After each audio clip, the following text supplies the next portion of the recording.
concept of stability characteristic equation and Raoult's stability criteria. System stability is one of the most important requirement of a control system. একটা সিস্টেমকে unstable বলা হয় if it does not return to its initial position but continues to produce unbounded output. তার মানে কি, একটা oscillatory behaviour দেখা যায় যখন it is subjected to any change in input or subjected to undesirable disturbances. তাহলে system which is time invariant will be stable only if it satisfies the conditions. The first হচ্ছে the system will produce bounded output for bounded input.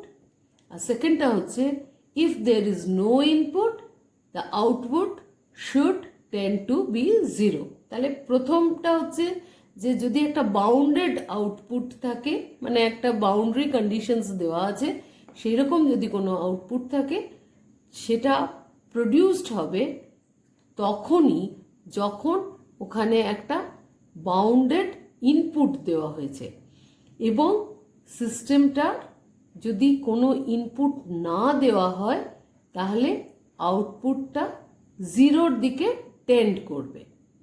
সেটা কিন্তু হবে শুধু একটা time invariant system, যেটা কিনা dependent on time নয়। এরকম সিস্টেম যদি হয় তাহলে সেই সিস্টেমটা তখন স্টেবল বলা হবে। আচ্ছা, একটা ট্রান্সফার ফাংশন আমরা ডিফাইন করি কিভাবে না, সিএস বাই আরএস। সিএস হচ্ছে output in Laplace transform by input in Laplace transform with the initial conditions equal to 0. এখানে আমরা যদি ক্যারেক্টারিস্টিক এই ট্রান্সফার ফাংশনটা এইভাবে লিখি যে b0 s to the power m plus b1 s to the power m minus 1 plus dot dot dot bm divided by a0 s to the power n plus a1 s to the power n minus 1 plus dot dot dot an, যেখানে কিনা M এর ভ্যালুটা N এর ভ্যালুর থেকে কম। ঠিক আছে, তাহলে সেই ট্রান্সফার ফাংশন থেকে আমরা যে ডিনোমিনেটরটা আছে, যে তলারটা আছে, denominator of a transfer function is called the characteristic polynomial and its roots are the poles of the transfer function. এটা তো আমরা আগেই জানি যে একটা ট্রান্সফার ফাংশনের যে ডিনোমিনেটরটা থাকে দ্যাট ইজ তার রুটসগুলো হচ্ছে পোলস, আর নিউমারেটরের যে রুটসগুলো থাকে সেগুলোকে বলি জিরোস। এগুলো আমরা আগেই বলেছি। যাই হোক, এই পোলসগুলো তাহলে মানে পোলসগুলো রিপ্রেজেন্ট করে যে সিস্টেমটা স্টেবল কি আনস্টেবল। তাহলে এখানে ডিনোমিনেটরটা আমার কি না, ক্যারেক্টারিস্টিক পলিনোমিয়াল, এবং এই ক্যারেক্টারিস্টিক পলিনোমিয়ালকে যদি আমরা ইকুয়াল টু 0 করে দিই তাহলে যেটা হয় যে ইকুয়েশনটা তৈরি হয় that is called the characteristic equation. এই ক্যারেক্টারিস্টিক ইকুয়েশন থেকে আমরা বার করতে পারি যে পোলসের পজিশনগুলো কোথায় ইন আ এস প্লেন, এবং অ্যাজ আ রেজাল্ট আমরা সেই পজিশন দেখে আমরা বলতে পারবো যে সিস্টেমটা স্টেবল না আনস্টেবল। যেমন ধরা যাক একটা ফার্স্ট অর্ডার সিস্টেম আছে। ফার্স্ট অর্ডার সিস্টেম মানে কি হবে, a0 s to the power 1 plus a1 equal to 0 characteristic equation হবে। সেখানে আমরা s এর ভ্যালু কত পাচ্ছি, s is equal to minus a1 by a0। আবার যদি একটা সেকেন্ড অর্ডার সিস্টেম নিই, ক্যারেক্টারিস্টিক ইকুয়েশনটা তখন কি হবে, a0 s to the power 2 plus a1 s plus a2 is equal to 0। তার রুটসগুলো কি হবে, s1 s2 যদি দুটো রুট হয় তাহলে সেগুলো কত হবে, minus A plus minus root over a1 square minus 4 a0 a2 divided by 2 a0। যদি সব কটা কোএফিসিয়েন্ট A0, A1, A2 এই দুটো ক্ষেত্রেই পজিটিভ হয়, তাহলে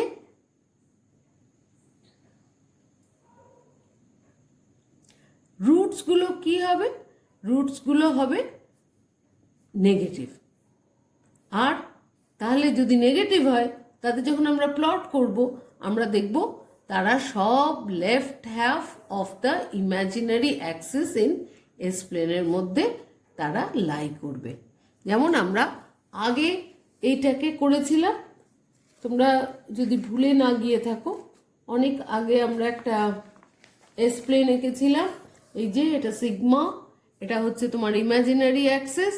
যদি পোলসগুলো এই বাঁ দিকে থাকে, left half of the S প্লেনে থাকে, তাহলে সিস্টেমটা সেখান থেকে আমরা বলতে পারি স্টেবল, বা সিস্টেম ডেফিনিশনটা সেখান থেকে আমরা করতে পারি। এই পোলের পজিশন অনুযায়ী আমরা সিস্টেমটাকে ডিফাইন করতে পারি। স্টেবল বা আনস্টেবিলিটির ওপর স্টেবল বা আনস্টেবিলিটিকে সেখান থেকে ডিফাইন করতে পারি। তাহলে the positive nature of the coefficients of characteristic equation ensures that the roots lie in the left half of the S-plane. এইটা যদি left half of the S-plane হয়, তাহলে this is the necessary as well sufficient condition for stability of a first and second order system. আচ্ছা, এই পোলসগুলো আমার S প্লেনে কোথায় আছে তার সাথে যদি আমি টাইম রেসপন্সটাকে করেসপন্ডিংলি দেখি, তাহলেই আমরা বুঝতে পারবো কীরকম নেচার হবে আমার যে আউটপুটটা হচ্ছে তার। যেমন ধরো পোলটা আছে আমার left half of the s plane এই পজিশনে, তখন আমার টাইম রেসপন্সটা কি হচ্ছে? একটা এক্সপোনেনশিয়াল ডিকে হচ্ছে। যদি ওটা right hand of the s plane হয়, মানে সিগমা রিয়েল অ্যাক্সিসের ওপর লাই করে, তাহলে ওটা দেখা যাবে এক্সপোনেনশিয়ালি বাড়ছে একটা টাইম ফ্রেমে। সিমিলারলি যে ওমেগা অ্যাক্সিসের যদি অরিজিনাল লাই করে, তাহলে দেখা যাবে it is like a unit step function, একটা কনস্ট্যান্ট একটা টাইম রেসপন্স দেখা যাচ্ছে। যদি ডাবল পোল থাকে অ্যাট দ্য অরিজিন, তাহলে দেখা যাবে যে with the mx plus c এই ইয়েতে একটা আমার গ্রাফ তৈরি হচ্ছে as the time response. Next যদি দেখা যায় পোল, দুটো পোল যে ওমেগা অ্যাক্সিসের দুটো হাফে আছে, ওপর দিকে এবং নিচে দিকে, তাহলে সেটা একটা অসিলেটরি রেসপন্স দেখা যাবে। যদি এটা লেফট হ্যান্ডে দুটো পোল থাকে ওপরে এবং নিচে, সেখানে অসিলেটরি অ্যাকশন অবশ্যই দেখা যাবে, কিন্তু that will be damped, that will die out after a certain time. আবার এটা যদি right hand of S plane থাকে দুটো পোল, তাহলে সেটা হবে oscillatory, but the oscillations will infinitely bounded. তার মানে কি, অসিলেশনস ইনফাইনাইটলি বাড়তে বাড়তে বাড়তে বাড়তে যাবে। এবার দুটো pole on the double pair roots on the j omega axis, সেখানেও এটা একটা অসিলেশনস থাকবে, যে অসিলেশনস উইল কন্টিনিউ, আর সিস্টেমটা আনস্টেবল হবে। আচ্ছা, এই যে রুটসগুলো, সেগুলো না বার করে পোলসগুলো কোথায় লাই করে সেইটা দেখে একটা সিস্টেমের স্টেবিলিটি বলবার জন্য যে পদ্ধতি অবলম্বন করা হয়েছিল, সেই পদ্ধতিটাকে বলে রাউথ হারওয়েটস ক্রাইটেরিয়া। রাউথ এবং এ হারওয়েটস দুজনে মিলে একটা সিস্টেমেটিক পদ্ধতি দিয়েছিলেন, যেটার ওপর ডিপেন্ড করে, যেটা থেকে ইনিশিয়ালি আমরা বুঝতে পারি সিস্টেমটা স্টেবল না স্টেবল নয়। তাহলে এখানে আমরা দেখব কিভাবে রাউথস অ্যারে তৈরি করা হয় এবং সেখান থেকে কি করে সেই স্টেবিলিটিটা আমরা বার করতে পারি। ধরো এটা একটা ক্যারেক্টারিস্টিক পলিনোমিয়াল, যেটাকে আমরা ইকুয়াল টু 0 যদি করি তাহলে this comes up to be a characteristic equation, যেখানে a0, a1, a2 R dot dot dot an are the coefficients, real coefficients, আর প্রত্যেকে they have same sign and are non-zero. Routh-Hurwitz criteria is based on the ordering the coefficients of the characteristic polynomial in the form of an array called the Routh's array. তাহলে এই যে কোএফিসিয়েন্টগুলো সাজানোর পদ্ধতিটাকে আমরা বলি রাউথস array. এবার সাজানোটা কিভাবে সাজায় এই যে দিস ইজ দ্য ওয়ে আমরা রাউথস অ্যারে তৈরি করি। এখানে s to the power n, তার মানে কি, যদি n হয় ইভেন তাহলে আমার a0, a2, a4, a6 এগুলো হচ্ছে সব ইভেন কোএফিসিয়েন্টস, যেগুলোকে আমরা পরপর লিখব। আর s to the power n-1 যদি নেক্সট ইয়েটা হয়, কি বলে, পাওয়ারটা হয়, তাহলে তার সাথে রিলেটেড যে মানে অড কোএফিসিয়েন্টসগুলোকে আমরা তার পরের লাইনে লিখব। ধরা যাক আমরা একটা এক্সাম্পল দেখলে আরও ভালো করে বুঝতে পারবো। ধরো এই যে এখানে একটা ক্যারেক্টারিস্টিক ইকুয়েশন আছে, যেমন s4 plus 5s³ plus 20s² plus 40s plus 50 equal to 0।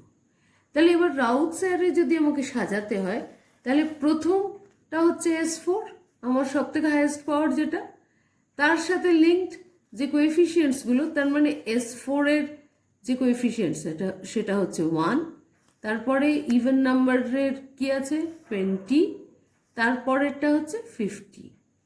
পরের লাইনে আমরা লিখব s³ মানে s4 এর থেকে 1 পাওয়ার কম s³, তার সাথে লিখব কোএফিসিয়েন্টগুলো, s³ এর কোএফিসিয়েন্ট ছিল 5, তারপরের অড কোএফিসিয়েন্ট হচ্ছে 40s, তার মানে এখানে লিখব 40 এবং so on and so fourth. তারপরের যে কোএফিসিয়েন্টগুলো সেইগুলোকে এবার আমরা এই দুটো রোর মধ্যে থেকে ক্যালকুলেট করব। কি করে না, পরের রোটা হবে যেটা নেক্সট রো, সেটা হবে n-2 রো। সেই n-2 রোতে আমাদের পাওয়ারটা হবে কত, sn to the power n-2, s to the power n-2 পাওয়ার হবে। সেখানে হবে b1, b2, b3, b4। এই b1, b2, b3, b4 কি করে বার করব না, এই আগের দুটো রোয়ের সাথে ইন্টারলিঙ্ক করে এই ক্যালকুলেশন করে সেটাকে আমরা বার করব। দেখো b1 হচ্ছে কি, b1 is equal to 1/a1, minus sine আগে থাকবে, 1/a1 মানে দেখো এইটা 1/a1, a0, a3 minus a1, a2। ভুল বলেছি। A procedure for determining the number of roots of a polynomial in the right half of the S-plane without evaluating the roots is given by Routh-Hurwitz criteria। তার মানে আমরা যে characteristic ইকুয়েশনটা পেলাম, সেই characteristic ইকুয়েশনের রুটসগুলো আমরা কিন্তু এখানে আর ক্যালকুলেট করে বার করব না, আমরা রাউথস অ্যারে তৈরি করব এবং সেই রাউথস অ্যারেতে কোন দিকে মানে রাইট হাফ এস প্লেনে কোন কোন রুটগুলো আছে সেটা বার করব সেই রাউথস অ্যারে থেকে। সেইটার জন্য যে পদ্ধতিটা বলা হয়েছে বা যে ক্রাইটেরিয়ানগুলো দেওয়া হয়েছে বাই দুজন সায়েন্টিস্ট, একজন হচ্ছেন রাউথ আর একজন হচ্ছেন হারভিটস, সেই জন্য এই ক্রাইটেরিয়ানগুলোর নাম হচ্ছে রাউথ হারভিটস ক্রাইটেরিয়ান।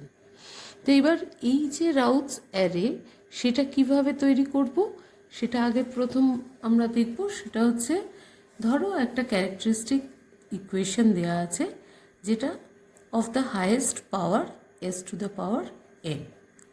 তাহলে প্রথমেই আমরা যেটা করব সেটা আমরা লিখব S to the power N এর সাথে করেসপন্ডিং যতগুলো অল্টারনেট মানে A0, A2, A4, A6 এরকম করতে করতে যতগুলো পাওয়ার্স আছে টিল A0 পাওয়ারের যে এস টু দি পাওয়ার 0 অবধি আমরা কোএফিসিয়েন্টসগুলোকে লিখব। তাহলে আমাদের যদি আগের ইকুয়েশনটা দেখি, যদি সেটা হচ্ছে A0 S to the power n plus A1 S to the power n-1 plus A2 S to the power n-2 করতে করতে an অবধি আছে। তো এখানে আমরা তাহলে Sn এর সাথে কি লিখব? Sn হচ্ছে সব থেকে হাইয়েস্ট পাওয়ার, তার করেসপন্ডিং কোএফিসিয়েন্টটা কত আছে? A0। তারপরেরটা বাদ দিয়ে তারপরেরটা কত আছে? A2। তারপরেরটা বাদ দিয়ে তারপরেরটা আছে A4। এই করতে করতে করতে করতে আমরা an পর্যন্ত পৌঁছব। এবার নেক্সট লাইনে আমরা লিখব S to the power n-1 এর যে কোএফিসিয়েন্টসগুলো আছে। তাহলে S to the power n-1 এর কোএফিসিয়েন্ট, প্রথম কোএফিসিয়েন্ট আছে A1, এবার তার পরের কোএফিসিয়েন্ট আছে ধরো A3, তারপরের কোএফিসিয়েন্ট আছে A5, এই করতে করতে করতে করতে A7, তারপরে so on and so fourth. এবার এইটা পর্যন্ত আমরা আমাদের ক্যারেক্টারিস্টিক ইকুয়েশন থেকে লিখতে পারবো। তারপরের রোটা, তার মানে Sn-2 রোতে আমরা ধরো কোএফিসিয়েন্টগুলো লিখছি B1, B2, B3, B4। এই B1, B2, B3, B4কে আমরা কিন্তু ক্যালকুলেট করতে পারি। কিভাবে ক্যালকুলেট করি না, every entry is a negative determinant of entries in the previous two rows divided by the entry in the first column directly above the calculated row। এইটার মানে হচ্ছে ধরো B1টা কি করে বার করব? B1 is equal to -1/A1। দেখো A1 হচ্ছে কিন্তু নিচেরটা Sn-1 এর প্রথম কোএফিসিয়েন্টটা, তাহলে -1/A1 determinant A0, A1, A2, A3। তাহলে সেটার ভ্যালু কত পাচ্ছি? আমরা পাচ্ছি A1, A2 minus A0, A3 divided by A1। Similarly আমরা B2তে গেলাম। B2তে কি প্রথমটা দিয়েই হচ্ছে নেগেটিভ ডিটারমিনেন্ট আবার করব। তার মানে এখানে প্রথমে -1/A1 হচ্ছে -1/A1 ডিটারমিনেন্ট কত না A0, A4 আর A1, A5। তাহলে এখানে দেখো A0, A4, A1, A5, তাহলে বার করলে কত হচ্ছে? -1/A1 আর এটা হয়ে যাচ্ছে A0, A5 minus A1, A4। যদি আমরা এটা সলভ করি তাহলে পাবো A1, A4 minus A0, A5 divided by A1। একদম সেম ওয়েতে আবার B3তে এলাম। B3 হচ্ছে কত? -1/A1 determinant A0, A6, A1, A7। দেখো এখানে, এবং তাহলে কত হচ্ছে? That will be equal to A1, A6 minus A0, A7 by A1। এবার তারপরের লাইনে এলাম। তারপরের রোয়ে আমরা কি পাচ্ছি? S to the power n-3, C1, C2, C3, C4। এবার আবার আমরা ক্যালকুলেট করে বার করব C1, C2, C3 কীরকম না, তার আগের রোয়ের যেটা আছে সেটা হচ্ছে -1/B1 determinant A1, A3 B1 B2 বেরোচ্ছে কত B1 A3 B1 A3 minus A1 B2 divided by B1। আবার পরেরটা কি হবে C2 সেটা হচ্ছে minus 1 by B1 determinant A1 B1 আর এদিকটা হচ্ছে A5 B3। তাই ঠিক তাই এখানে রেজাল্টটা হচ্ছে B1 A5 minus A1 B3 divided by B1। এটা একটা এক্সাম্পল ধরে করলে আমার মনে হয় আমরা অনেক ভালোভাবে বুঝতে পারবো। ধরো এই এক্সাম্পলটা আমরা চেষ্টা করি এবং চেষ্টা করে আমরা প্রথম রাউথস অ্যারেটা তৈরি করতে চেষ্টা করি। ধরো একটা ক্যারেক্টারিস্টিক ইকুয়েশন দেওয়া আছে s to the power 4 plus 5s cube plus 20s square plus 40s plus 50 is equal to 0। এটা হচ্ছে আমার ক্যারেক্টারিস্টিক ইকুয়েশন। এর জন্য আমাকে রাউথ অ্যারে তৈরি করতে হবে। আমরা প্রথম হায়েস্ট পাওয়ারটা পাচ্ছি s4, তার সাথে তার কোএফিসিয়েন্টসগুলো কত পাচ্ছি এটা হচ্ছে 1, তারপরটা বাদ দিয়ে তারপরেরটা হচ্ছে 20, তারপরটা বাদ দিয়ে তারপরটা হচ্ছে 50 এবং নেক্সট রোটা কত হচ্ছে এস কিউব, ফার্স্ট তার কোএফিসিয়েন্ট হচ্ছে 5, তারপরটা হচ্ছে 40। এবার আমরা তারপরের রোটা কি হবে এস স্কোয়ার হবে, সেটা কত হবে না B1 B2। B1 মানে কত মাইনাস 1/5 মাইনাস 1/5 ডিটারমিনেন্ট 1 20 5 40 বার করো মাইনাস 1/5 তাহলে 40 মাইনাস 520 মানে 100 আর মাইনাস সাইন আছে ঠিক উল্টে যাচ্ছে 5 into 20 minus 1 into 40 divided by 5 that is equal to 12.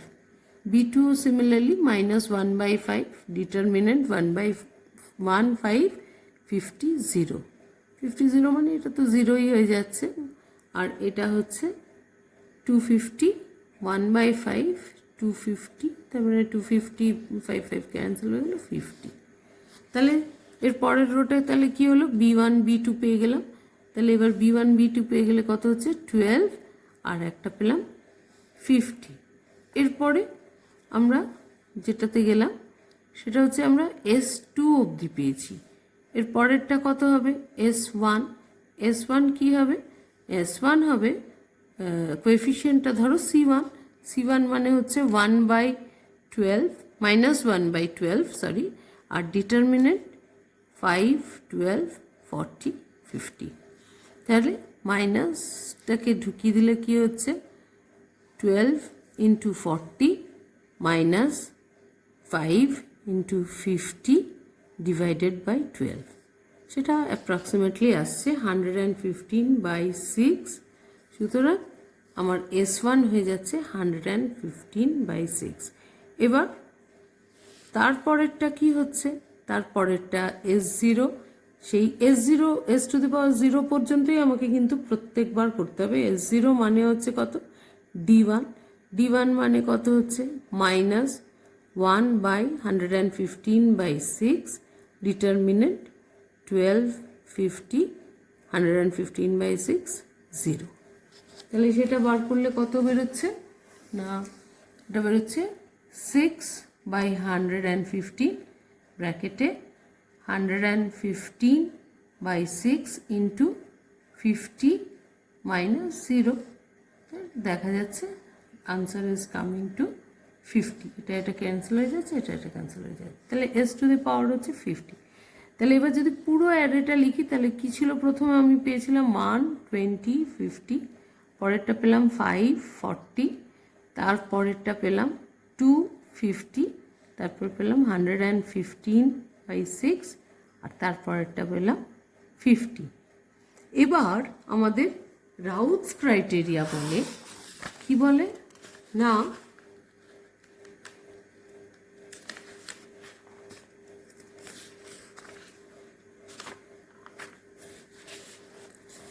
the necessary condition for stability is that all the coefficients of the characteristic polynomial must be positive.